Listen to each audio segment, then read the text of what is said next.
Welcome to Wager Talk TV. I am Kelly Stewart, joined by Adam Trigger and Dave Koken of WagerTalk.com.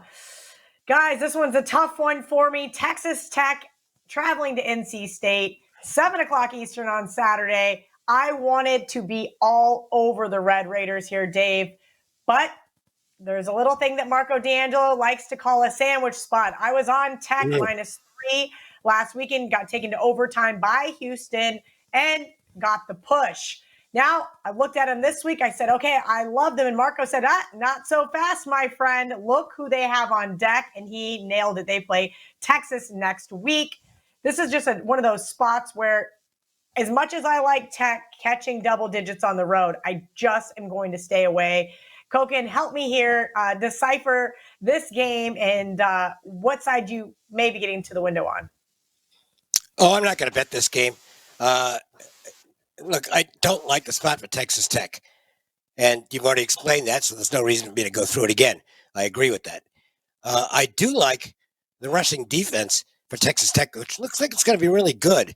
And, yeah, NC State's got a real good quarterback, but he hasn't been great so far in the season. He's got to step up and have a big game here. But, scheduling spots are really important in college football, and it clearly favors NC State here. What doesn't favor NC State is laying this many points, and that got me away from the game. I think it's a good number, and that means there's no value in it.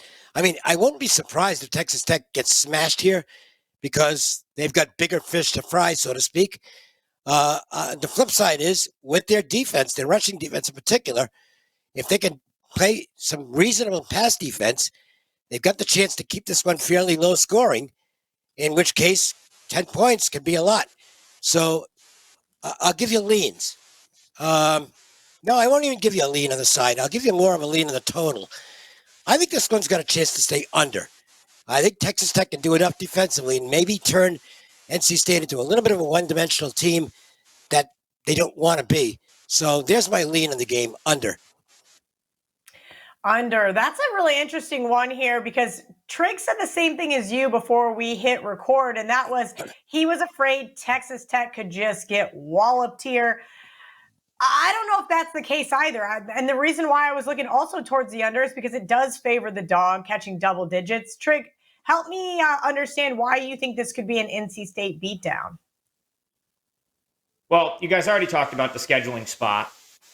The other thing here is, NC State's been solid at home, 11 straight wins. So they've got a nice little home winning streak going. But also, I like Devin Leary, especially in the fact he's a veteran. Last season, 35 touchdowns, 5 interceptions.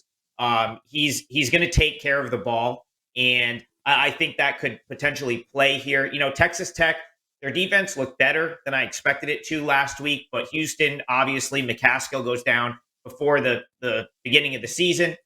So you have to downgrade Houston's, rushing attack a little bit, in my opinion.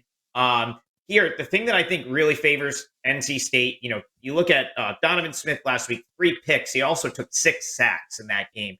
NC State's defense is one of the elite units in the country. They're probably a top 10, top 15 defense.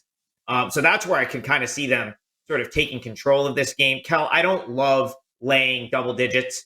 So I highly doubt I'm going to get to the window with this. But when you put all that together and you got the scheduling spot being what it is, I could only look to NC State laying the points, or I'd have to leave it alone. So my lean here would be NC State minus the points. I think they could pull away. All right. Thank you to Dave and Adam. Speaking of Adam, he is going to be the $2 Tuesday handicapper next Tuesday over at WagerTalk.com. Dave is usually frequently on that list as well, but this week is Adam's lucky week. $2, you get Adam's best play for next week over at WagerTalk.com.